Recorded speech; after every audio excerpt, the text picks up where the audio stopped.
Hi guys, welcome to our channel కొత్త అనుభవాలు. Time లేనప్పుడు ఇన్స్టెంట్గా వేసుకునే ఓట్స్ దోశ ఎలా చేయాలో నేను మీకు చూపిస్తాను. ముందుగా ఒక గిన్నెలో 2 స్మాల్ కప్స్ ఆఫ్ ఓట్స్ వేసుకోవాలి. తర్వాత అటుకులు 1 కప్ వేసుకోవాలి. 1 కప్పు బొంబాయి రవ్వ వేసుకోవాలి. అలాగనే 1 కప్పు బియ్యం పిండి కూడా వేసుకోవాలి. అన్నీ కలిపి వాటర్ వేసి ఒక 15 to 20 మినిట్స్ పక్కన ఉంచాలి. తర్వాత పెద్ద ఉల్లిపాయ ఒకటి తీసుకుని పెద్ద పెద్ద ముక్కలుగా కట్ చేసుకోవాలి.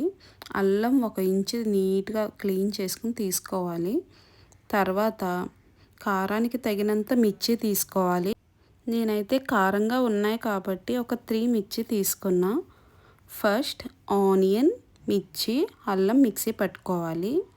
తర్వాత మనం మిక్స్ చేసి పక్కన పెట్టిన ఓట్స్ అవి కూడా యాడ్ చేసుకుని తగినంత సాల్ట్ వేసుకుని మెత్తగా గ్రైండ్ చేసుకోవాలి. తర్వాత ప్యాన్ పెట్టి మంచిగా దోశలు వేసుకోవడమే. ఈ దోశలకి పెద్దగా ఆయిల్ అయితే పట్టదు, చాలా లైట్గా వేసుకోండి. ఈ ఓట్స్ దోశ వేసుకుంటే హెల్త్కి కూడా మంచిది. డైట్ చేసినప్పుడు కూడా ఈ దోశలు తినచ్చు. మిల్క్ ఓట్స్ బదులుగా ఎప్పుడైనా ఇలా ట్రై చేసి చూడండి, చాలా బాగుంటుంది. మరిన్ని కొత్త అనుభవాల కోసం subscribe my channel and click the bell icon. Bye bye.